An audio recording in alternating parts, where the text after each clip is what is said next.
जय हिंद दोस्तों, मैं रणबीर सिंह स्वागत करता हूँ एक बार फिर से आप सभी का आपके परिवार वाणी फॉर एग्जाम में। तो दोस्तों आज हम लोग बात करने वाले हैं जीव विज्ञान, जीव जंतु एवं वनस्पति विज्ञान की प्रमुख शाखाएं और उनसे संबंधित अध्ययन के बारे में बात करेंगे। और तो ये इसका हम कहें तो अध्ययन से संबंधित ये वीडियो जाएगा। तो इसमें जो बहुत ही ज़्यादा महत्वपूर्ण रहने वाले हैं उन्हीं को लिया गया है, सारे नहीं हैं, होते तो बहुत सारे हैं और ऑलरेडी ये स्कैंड है, बेहतरीन है। तो इसको शुरू करें उससे पहले अगर आप चैनल पर नए हैं तो आपसे रिक्वेस्ट है प्लीज़ चैनल को सब्सक्राइब कर लीजिए, नोटिफिकेशन बेल को ऑन कर लीजिए, ऑल पे क्लिक कर लीजिए जिससे आपको समय समय पर नोटिफिकेशन मिलता रहेगा। दोस्तों के साथ ज़्यादा से ज़्यादा शेयर कर दीजिए और लाइक कर दीजिए वीडियो को। चलिए शुरू करते हैं। 1 मिनट, सॉरी, ये थोड़ा सा हमें पहले देखना चाहिए था। यहाँ पे हो जाएगा आपका जीव विज्ञान, ये थोड़ा सा पहला स्लाइड है और सही से स्कैन नहीं हो पाया है। उसके बाद इधर सब सही है ना। जीव विज्ञान की प्रमुख शाखाएं और इधर आपकी शाखाएं हो जाएंगी और इधर उससे संबंधित अध्ययन है ना। तो यहाँ पे है आंतरिक संरचना का अध्ययन, ध्यान से देखिए, क्लियर कर लिया जाएगा। तो आंतरिक संरचना का अध्ययन जो होता है एनाटॉमी के अंतर्गत आता है, ठीक है। यहाँ रहेगा एनाटॉमी, है ना। एनाटॉमी के अंतर्गत क्या होता है, आंतरिक संरचना का अध्ययन किया जाता है, ठीक है। जीव वैज्ञानिक के प्रक्षेपणों तथा गणितीय विवेचन के बारे में बात करें तो ये आपका बायोमेट्रिक्स के अंतर्गत आ जाएगा, ठीक है। बायोमेट्रिक्स है ना, ये इधर का आया नहीं है, थोड़ा सा ज़्यादा मतलब फोल्डेबल होने के कारण। बायोमेट्रिक्स जो विज्ञान वैज्ञानिकों के प्रक्षेपण या गणितीय विवेचन से संबंधित हो जाएगा, ठीक है। उसके बाद कोशिकाओं का अध्ययन, तो कोशिका अध्ययन जानते हैं सभी लोग, साइटोलॉजी है ना। तो साइटोलॉजी, और जिसमें ये वाला क्वेश्चन बहुत ज़्यादा पूछा जाता है, साइटोलॉजी, ठीक है, कोशिकाओं का अध्ययन। तो जीव विज्ञान की प्रमुख शाखाओं में आगे देखते हैं हम लोग। एम्ब्रियोलॉजी, एम्ब्रियोलॉजी के अंतर्गत युग्मकों के निर्माण, निषेचन एवं भ्रूण के परिवर्धन का अध्ययन किया जाता है। इसको याद रखिए।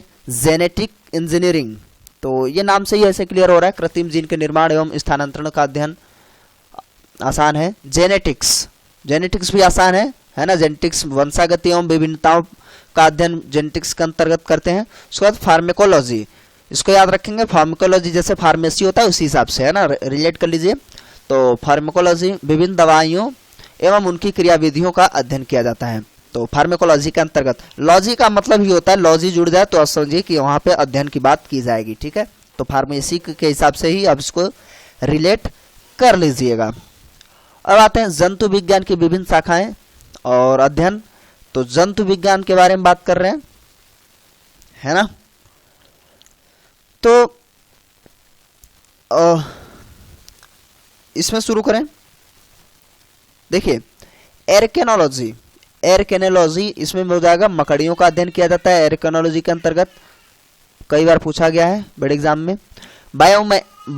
बायोकेमिस्ट्री, तो केमिस्ट्री मतलब ऐसे ही समझ में आ रहा है, जीव शरीर की रासायनिक संरचना का अध्ययन है ना। बायो मतलब बायोलॉजी से और केमिस्ट्री मतलब रासायनिक विज्ञान, दोनों मिल गया ना। जीव शरीर की रासायनिक संरचना का अध्ययन आसान है। इथोलॉजी, जंतुओं के व्यवहार का अध्ययन, याद रखिए इसको, इथोलॉजी को, जंतुओं के व्यवहार का अध्ययन। यूजेनिक्स, आनुवांशिकी के सिद्धांतों द्वारा मानव जाति की उन्नति का अध्ययन। देखिए यूजेनिक्स के अंतर्गत, इसको याद रखिएगा, आनुवांशिकी के सिद्धांतों द्वारा मानव जाति की उन्नति का अध्ययन करते हैं हम लोग। उसके बाद यूफेनिक्स, ये देखिए आसान से नहीं है, और वो हैं जो पूछे जाते हैं और टफ माने जाते हैं ना, जैसे ये यूफेनिक्स समझ लीजिए। तो इसका हो जाएगा यूफेनिक्स के अंतर्गत कोशिकाओं में जीन, उसके बाद आरएनए और प्रोटीन, इस प्रक्रिया का यानी श्रृंखला में परिवर्तन करके मानव जाति की उन्नति का अध्ययन यूफेनिक्स के अंतर्गत किया जाता है। उसके बाद एंटोमोलॉजी, ये हो जाएगा, इसको याद रखिएगा, एंटोमोलॉजी हो जाएगा, कीट पतंगों का अध्ययन करते हैं हम लोग, है ना, कीट पतंगों का अध्ययन करते हैं। और उसके बाद नेक्स्ट हो जाएगा आपका जेरोंटोलॉजी।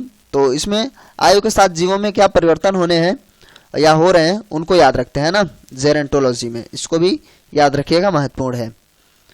नेक्स्ट हेमेटोलॉजी में रुधिर एवं रुधिर रोगों का अध्ययन करते हैं, जैसे हीमोग्लोबिन है इसी हिसाब से आप इसको रिलेट कर लीजिए, तो क्या हो जाएगा हेमेटोलॉजी, रुधिर एवं रुधिर रोगों का अध्ययन।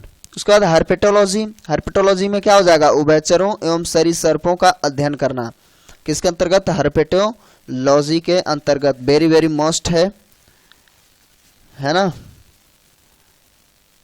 वेरी इंपॉर्टेंट है। उसके बाद एक्थियोलॉजी मछलियों का अध्ययन, ये भी याद रखिएगा जरूर, कठिन परीक्षा के हिसाब से पूछ लेगा है ना बड़े एग्जाम के लिए। उसके बाद मायोलॉजी, ये तो आसान है और याद रखिएगा, मायोलॉजी यानी कि मांसपेशियों का यानी पेशियों का अध्ययन, ठीक है, मायोलॉजी के अंतर्गत। ऑस्टियोलॉजी, ये हो जाएगा अस्थियों का अध्ययन है ना, ऑस्टियो अस्थियों का अध्ययन। ओडोंटोलॉजी या डेंटोलॉजी उसमें कहते हैं, तो दंत विज्ञान से संबंधित, आसान है, याद रहता है आमतौर पे। आर्निथोलॉजी, ये पक्षियों का अध्ययन करते हैं ना, आर्निथोलॉजी के अंतर्गत पक्षियों का अध्ययन किया जाता है, याद रखेंगे इसको भी। ऑफियोलॉजी, देखिए ऐसे इसमें है कि आप आमतौर पे बहुत ही कम सुने होंगे इसको, है ना। ऑफियोलॉजी ये सांपों का अध्ययन करता है ऑफियोलॉजी के अंतर्गत, ठीक है। उसके बाद फाइलोजेनी, इसमें हो जाएगा जाति के उद्विकास का अध्ययन का इतिहास, ठीक है, सॉरी इतिहास का अध्ययन है ना। फाइकोलोजेनी में हो जाएगा जाति के उद्विकास का इतिहास, और उसका टेक्सोनॉमी में वर्गीकरण का अध्ययन, ये बहुत ही महत्वपूर्ण रहने वाला है ना, इसको भी आप याद रखेंगे। क्या हो जाएगा टेक्सोनोमोलॉजी यानी वर्गीकरण का अध्ययन। उसका नेक्स्ट ये आपका वनस्पति विज्ञान की विभिन्न शाखाएं और अध्ययन, तो अब हम इसमें आमतौर पे आप लोग सुने भी होंगे, बहुत ज़्यादा क्वेश्चन में पूछे भी जाते हैं। जैसे शुरू हो जाता है एग्रोनॉमी, एग्रोनॉमी फसली पादपों से संबंधित प्रबंध का अध्ययन, ठीक है। उसके बाद एंथोलॉजी पुष्पों का अध्ययन, एंथोलॉजी पुष्पों का अध्ययन याद रखिए। डेंड्रोक्रोनो, यहाँ ध्यान दीजिए, डेंड्रोक्रोनोलॉजी वृक्षों की आयु का अध्ययन है ना, तो कैसे पता लगाते हैं, ये भी हिस्ट्री में भी एक बार शायद पूछा था, यानी कि कैसे पता लगाते हैं, तो इसमें रिंग बनते हैं छल्ले, उसके हिसाब से उनकी आयु का गणना किया जाता है, तो किससे डेंड्रोक्रोनोलॉजी से। उसके बाद डेंड्रोलॉजी, ये देखिए क्रो जुड़ा था, यहाँ पे क्रोनो हटा दिया गया है, तो डेंड्रोलॉजी। अब देखिए इससे क्या होगा, इससे हो जाएगा वृक्षों एवं झाड़ियों का अध्ययन, ठीक है, वृक्षों एवं झाड़ियों का अध्ययन याद रखिए। एंथोनोबॉटनी, इसका हो जाएगा आदिवासियों द्वारा पादपों के उपयोग का अध्ययन। एक्सोबायोलॉजी, अन्य ग्रह पर, एक्सो मतलब इसे बाहरी ही होता है, तो बायोलॉजी मतलब जीव विज्ञान है ना, तो एक्सोबायोलॉजी अन्य ग्रहों पर संभावित जीवों की उपस्थिति का अध्ययन, आमतौर पर याद हो जाएगा। हिस्टोलॉजी ऊतकों का अध्ययन, बहुत ज़्यादा पूछा गया है और बार बार पूछा जाता है। हार्टिकल्चर बहुत ज़्यादा महत्वपूर्ण है, पूछा जाता है, बार बार पूछा जाता है, ठीक है, तो इसको भी याद रखेंगे। हार्टिकल्चर तो फल सब्जियों तथा उद्यान पादपों के संवर्धन संबंधी अध्ययन किसके अंतर्गत करते हैं हम लोग, हार्टिकल्चर के अंतर्गत करते हैं। उसके बाद माइकोलॉजी, ये भी बहुत ज़्यादा पूछा जाता है, वेरी इंपॉर्टेंट है, इसको भी याद रखेंगे आप लोग। माइकोलॉजी हो जाएगा फफूंद का अध्ययन यानी कि कवकों का अध्ययन। उसके बाद पेलियोबॉटनी, ये भी महत्वपूर्ण है, यानी कि सारे महत्वपूर्ण है, जो बहुत अधिक महत्वपूर्ण होंगे और उसके बारे में बात हो जाएगी। तो देखिए पेलियोबॉटनी में हो जाएगा पादप जीवाश्मों का अध्ययन, याद रखिएगा इसको। उसके बाद पेलिनोलॉजी, ये परागकणों का अध्ययन है। पीडोलॉजी, ये डबल टिबल, इसमें आप डबल ट्रिपल जो भी है स्टार लगा लीजिए, वेरी इंपॉर्टेंट। पीडोलॉजी मृदा संबंधी अध्ययन, सॉरी कट गया। उसके बाद पैरासाइटोलॉजी, इसका हो जाएगा पोषक तथा परजीवी के संबंधों का अध्ययन, ठीक है, ध्यान दीजिए फिर से, पोषक तथा परजीवी के संबंधों का अध्ययन किसके अंतर्गत, सीटा या साइटोलॉजी, ठीक है, पैरासाइटोलॉजी पोषक तत्वों, पोषक तथा परजीवियों के संबंधों का अध्ययन। उसके बाद फाइकोलॉजी, फाइकोलॉजी भी महत्वपूर्ण रहने वाला है, बहुत महत्वपूर्ण, तो फाइकोलॉजी शैवालों का अध्ययन किया जाता है, माइकोलॉजी में कवकों का अध्ययन किया जाता है ना। उसके बाद पोमोलॉजी, बहुत ज़्यादा पूछा जाता है। फलों का अध्ययन, आमतौर पे इसको लोग याद रखते हैं, तो फलों का अध्ययन, ठीक है। सिल्वीकल्चर, ये वनीय वृक्षों तथा उनके उत्पादों का संवर्धन व अध्ययन। स्पर्मोलॉजी, ये भी याद रखिएगा, स्पर्मोलॉजी हो जाएगा बीजों का अध्ययन। और उसका टिश्यू कल्चर, टिश्यू कल्चर यानी कि कृत्रिम माध्यम पर ऊतकों का संवर्धन व उनका अध्ययन, ठीक है। तो ये वीडियो यहीं तक था। नेक्स्ट अभी और वीडियो आएगा, बहुत ही महत्वपूर्ण खोज और संबंधित आविष्कार या आविष्कारक, तो जीव विज्ञान के अंतर्गत है ना। तो चैनल को सब्सक्राइब कर लीजिए अगर आप सब्सक्राइब नहीं किए हुए हैं, और पहले से सब्सक्राइब कर चुके हैं तो बहुत बहुत धन्यवाद।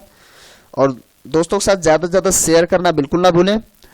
और कैसा लगा वीडियो आप कमेंट करेंगे, कमेंट करके ज़रूर बताएंगे। थोड़ा सा भी हेल्पफुल लगा हो वीडियो आपको तो प्लीज़ वीडियो को लाइक ज़रूर करें, एक लाइक ज़रूर करें। और तो ठीक है, मिलते हैं अगले वीडियो में, तब तक के लिए नमस्कार, जय हिंद, जय भारत।